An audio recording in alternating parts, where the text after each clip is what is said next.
Hi, I'm Trent Bosch, Trent Bosch Tools. I wanted to take just a minute today to talk a little bit about my grinder setup. There's a lot of different things I do that just make my grinding process a little bit faster, easier, and you really want it to be something that really doesn't take much time and you can get back to the turning. So on my particular grinder, I have on one side I have a stone wheel, and on the other side I have a CBN wheel, and this is Blueberry. Hey, hi Blueberry. She's a little shop cat, and she wants to be in this video too apparently, so off you go, Blueberry. Anyway, on one side I have a stone wheel, which is 120 grit, and on the other side I have a CBN wheel that is 60 grit. And on the side with the stone wheel, that's my hand grinding side. So basically what I do here is all the tools that I'm just going to grind by hand. I have that table set up there. I can set my hand on that table if I just kind of want to stabilize myself. I can do a variety of different things with that. And on the CBN side, I have that jig set up. And the nice thing about the CBN wheel on the jig side is it doesn't ever change size. It's always going to be that same diameter. And so the settings never really need to change. Let's also talk about what I have here too. My grinder of choice is this Jet electronic variable speed grinder.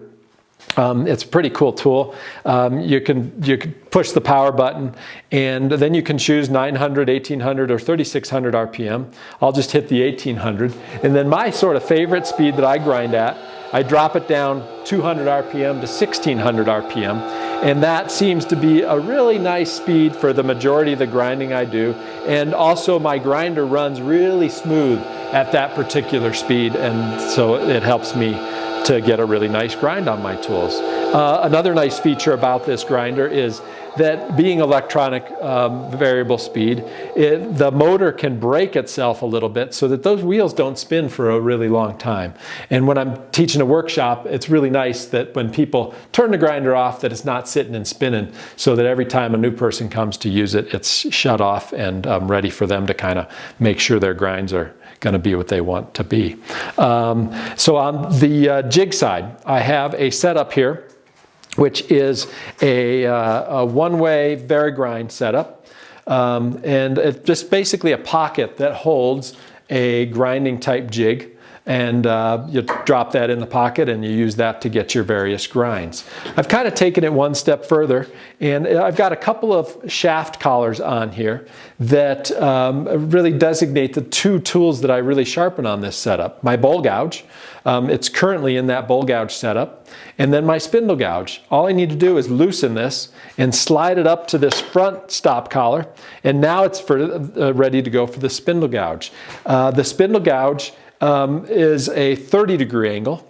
And so when I bring that up like that, that 30-degree angle is exactly what I'm going to get. And when I loosen that and bring the backstop collar up against this unit and then lock it down, I'm going to get that 60-degree angle that I want for my bowl gouges. So it makes it super quick and easy to kind of switch between both of those. Another important thing about your grinder is the spindle height. So the center of this spindle, I generally have it set up about the same height as my lathe. And the height of my lathe is generally around my elbow height. So when I change from turning to grinding, it's not a big transition in height. I'm able to just do everything the way I was planning on doing it all along. I'm not bending over or reaching really high. A couple of other just quick things about this setup here is I always like a little bit of a task light. So I've mounted a little light on the wall here that I can bring and really get close to whatever I'm doing so that I can see exactly what's going on with that process. I think that's a pretty nice overview. Oh, one last thing. To get the distance that I stick my tools out of the jig, I have a little 2-inch thick block with a hole that runs through it and some magnets on it. And it just mounts to this piece of steel that's on there, and I stick my tool in there, and it's going to give me that 2-inch distance that tool sticks out of there. We're going to go over a whole bunch of various tools that I grind and how I set it up for each of those tools. But I just wanted to give you an overview of the whole setup that I have here in my shop, and hopefully it gives you an idea of how I'm working in here and maybe helps you be a little bit more efficient.